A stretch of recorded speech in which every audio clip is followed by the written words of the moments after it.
Hello students, आज के इस वीडियो में हम पार्ट्स ऑफ स्पीच का पहला टाइप नाउन स्टार्ट करने वाले हैं। ठीक है, तो चलिए देखते हैं कि नाउन क्या होता है।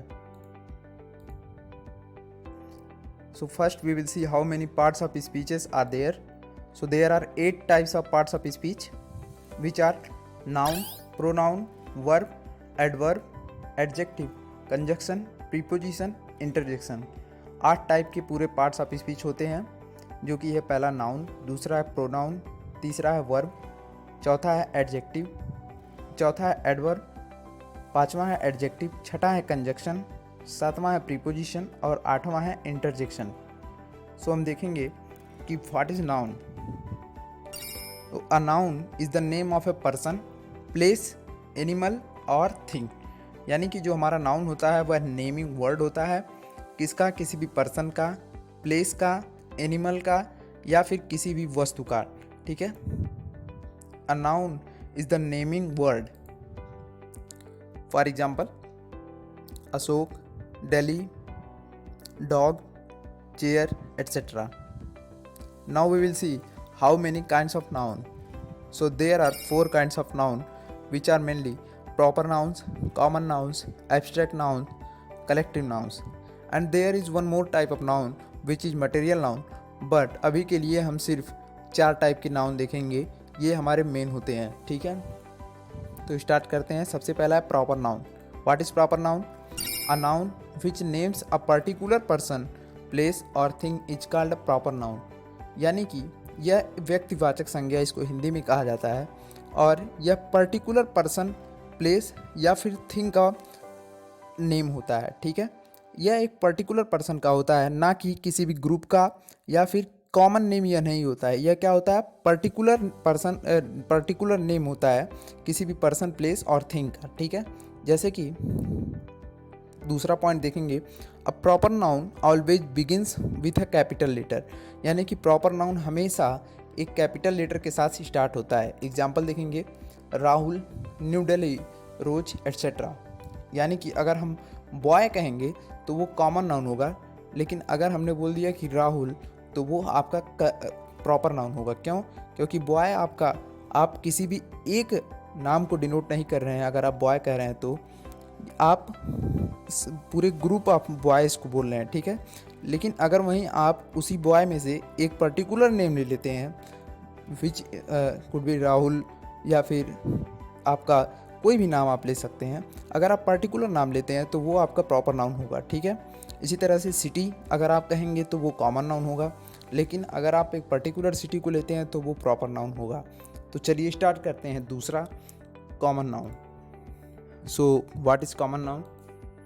A noun that gives a common name to person, places or thing of the same kind is called a common noun.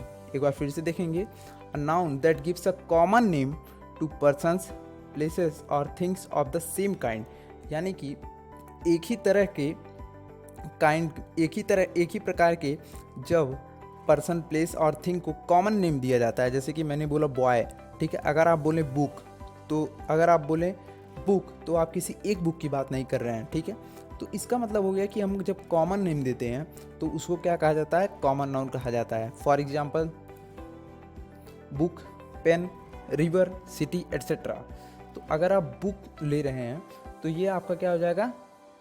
Common noun होगा। लेकिन अगर आप बोल दें कि मैथ्स बुक तो ये क्या हो जाएगा? प्रॉपर नाउन हो जाएगा। ठीक है, इसी तरह से अगर आप पेन है तो ये पेन कोई भी पेन हो सकता है, लेकिन अगर आप बोल दें कि कोई भी पेन का आप नाम लें और बोल दें कि वो पेन, जैसे कि आप कोई भी कंपनी की पेन लाएं और आप बोल दें रिनॉल्ड्स पेन, तो वो क्या हो जाएगा? आपका प्रॉपर नाउन हो जाएगा। इसी तरह से रिवर, अगर आप पूरे रिवर को लेंगे, यानी कि रिवर का मतलब कोई भी रिवर हो सकता है, गंगा, यमुना। ठीक है, लेकिन अगर आप सिर्फ गंगा को बोल रहे हैं तो वो प्रॉपर नाउन होगा। ठीक है, सिटी, जैसे कि आप न्यू दिल्ली को बोलेंगे तो वो प्रॉपर नाउन होगा, लेकिन अगर सिटी बोलेंगे तो उसमें कई सिटीज़ आ जाएंगी तो उसको हम कॉमन नाउन कहेंगे। सिंपल। आइए स्टार्ट करते हैं abstract noun. What is abstract noun? An abstract noun is the name of some state, quality, feeling और idea that we can only think of और feel but can not touch or see. यानी कि जो abstract noun होता है वह name होता है किसका? एक ऐसी अवस्था का जिसको कि हम फील कर सकते हैं या जिसके बारे में सोच सकते हैं, लेकिन हम उसको देख या छू नहीं सकते हैं, ठीक है। या ऐसा क्या होगा, कौन सी अवस्था, जैसे कि जो हमारे भाव होते हैं, इसको क्या कहते हैं, भाववाचक संज्ञा। जो हमारे इमोशंस होते हैं, जो हमारे भाव होते हैं, जैसे कि ब्यूटी यानी कि सुंदरता, आप सोच सकते हैं, फील कर सकते हैं, लेकिन आप इसको छू नहीं सकते हैं, ठीक है। ट्रूथ यानी कि सत्य को आप छू नहीं सकते, आप इसको देख नहीं सकते हैं, आप इसको सिर्फ इसके बारे में सोच सकते हैं और महसूस कर सकते हैं। लव, ठीक है, एटसेट्रा, इसको हम क्या कहेंगे, एब्स्ट्रैक्ट नाउन। चौथा है collective noun. What is collective noun? A collective noun is the name of collection of person और thing taken together and spoken of as one whole. यानी कि कलेक्टिव से ही पता चल रहा है कि यहाँ पे कलेक्शन लिया जाएगा, ठीक है। कलेक्शन किसका, पर्सन्स का और थिंग्स का, जो कि taken together and spoken of as one whole, यानी कि उसको पूरा सभी को एक साथ लिया जाएगा और उसका एक नाम दे दिया जाएगा, ठीक है। जैसे कि आपको बोला गया कि क्लास, तो क्लास का मतलब क्या हो जाएगा, collection of student. For example देखते हैं, the word class stands for collection of students, ठीक है। The word crowd stands for collection of people. तो ये हो गया हमारा नाउन। और इसी तरह से अगर हम आर्मी कहेंगे तो ये हो जाएगा द कलेक्शन ऑफ सोल्जर, और flock the collection of ship, ठीक है, तो एटसेट्रा। तो इसको हम क्या कहेंगे, कलेक्टिव नाउन कहेंगे, ठीक है। इसको क्या कहते हैं हिंदी में, समुदायवाचक या समूहवाचक संज्ञा। तो जैसे कि जहाँ पे समूह आएगा उसको हम क्या कहेंगे, कलेक्टिव नाउन, ठीक है। तो थैंक यू वेरी मच। इस टॉपिक को अगर आप लिख करके अच्छे से पढ़ते हैं तो उम्मीद है कि आपको बहुत ही अच्छे से समझ में आएगा। Thank you very much.